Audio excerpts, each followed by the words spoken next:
Kuna baadhi ya wachezaji ambao wanakosekana, yes.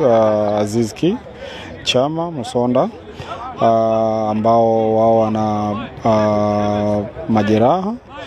Kwa upande wa Aucho na Aziz wana majeraha, lakini pia kwa Chama na Musonda wao walikuwa wamekuja late kutoka kwenye majukumu ya timu za taifa, kutokana na aina ya sehemu ambayo walicheza, na kocha ameamua kuwapa mapumziko.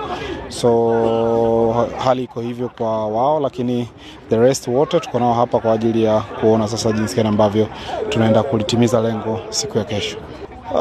Hakuwezi kuwa na athari, lakini ni wachezaji muhimu wa club, lakini lazima uzingatie kwamba tuna kikosi kipana ambacho kina ubora, na kuthibitisha hilo, kesho utaona kitu ambacho kitatokea Tabora. Kwa hiyo yes, tutakosa, lakini tunaamini wachezaji ambao wapo wanaenda kuonyesha utofauti, na wataenda kuwa sehemu ya moja njia ya kwenda kutimiza lengo siku ya kesho.